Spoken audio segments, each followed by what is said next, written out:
That's off the record.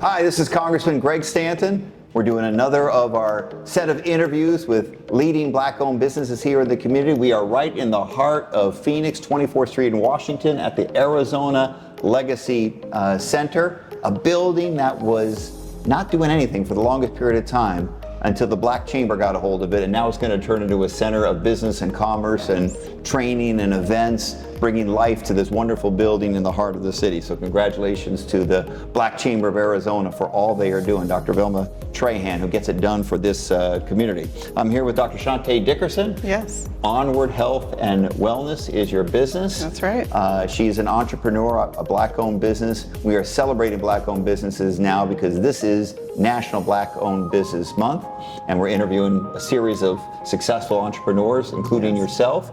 Tell us about your business. Sure. And yourself as well. Yes, so I'm Dr. Chanté Dickerson. I'm a double board certified psychiatrist that practices here in Arizona, and I'm the founder and CEO of Onward Health and Wellness.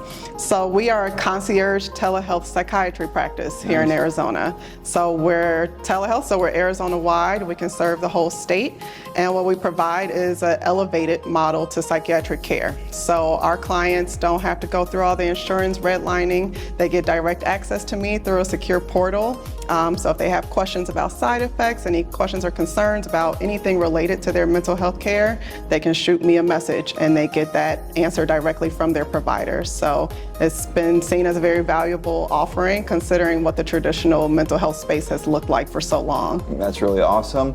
And then your clients, are they all over the state of Arizona? So all over the state of Arizona, and we typically aim towards the high achieving client who hasn't tended to their mental health as much. I've seen that in my personal life and a professional life very often. A lot of people who work very hard at their jobs, not taking care of themselves as much as they want to or should. So we provide care for those people in a very accessible and concierge way. I really like that. And as you know, particularly for people living outside of the Metro Phoenix area, Yes. Finding the right mental health providers is very difficult. Yes. And of course, there's been a renaissance of people understanding that mental health is healthcare, Yes. just like any other form of healthcare. You get a broken leg, you fix your broken leg, you're having Yes. challenges with mental health, you get help. Yes. And instead of being a stigma, being more open and understanding of it, and that's a good thing for our society. I agree. I tell people all the time, people don't judge others for getting treated for diabetes, but for some reason ADHD has a stigma associated with it. So we're trying to break that stigma down one case at a time. So in addition to being a successful psychiatrist, you are now an entrepreneur Yes. in your business. Yes, I am. So there's going to be entrepreneurs or aspiring entrepreneurs watching this video, maybe some in the medical field as well, and someday they want to be sitting just where you are, Yes. getting a good business started. What advice do you have for aspiring entrepreneurs? I think the first step is to just get started with the life that you're currently living. Like for me, I'm still working full-time inpatient setting, but I knew that there was a need and I had a solution for it. So I started where I was. I didn't make excuses. It's just a matter of taking that first step. And then of course, networking. I knew that I couldn't do it all by myself. Like again, I'm balancing a lot. So I did reach out to places like the Black Chamber because they advertise themselves as people who support small and minority Black-owned businesses and help us scale. So they've put me in the right places already. I've had opportunity after opportunity since joining. So networking, getting started, and shaking hands with the right people. Okay, that's really outstanding advice. And for your own business, for Onward, any particular moment that you knew this business was going to be a success?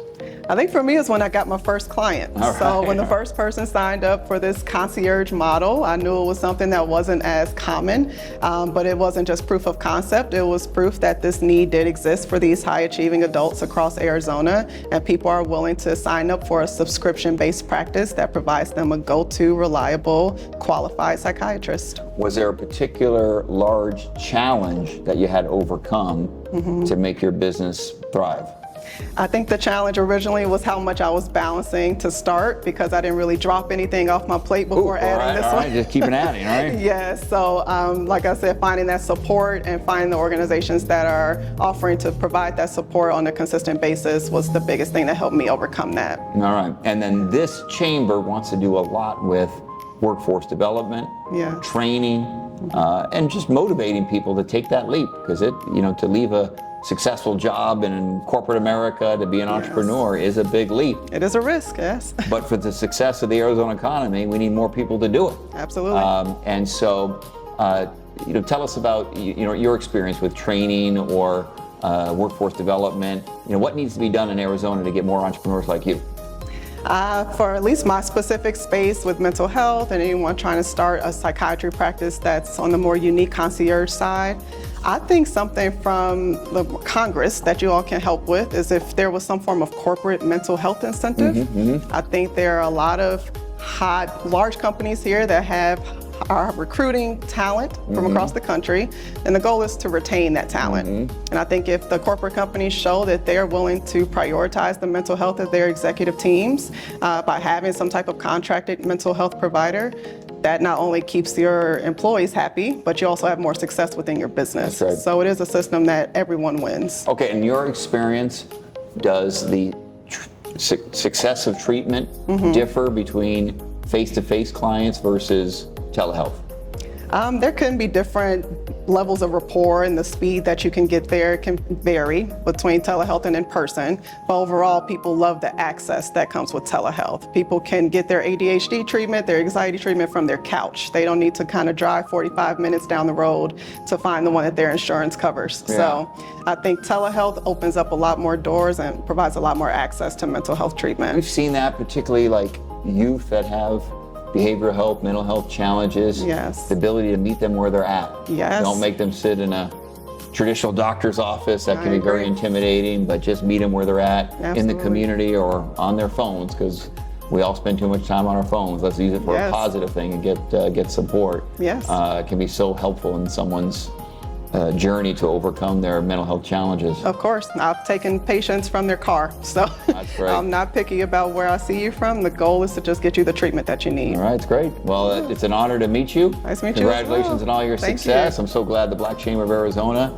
was a part of your success and will continue to agree. be so as you continue to grow. Yes, thank you. Nice to meet you as Good to well. see you.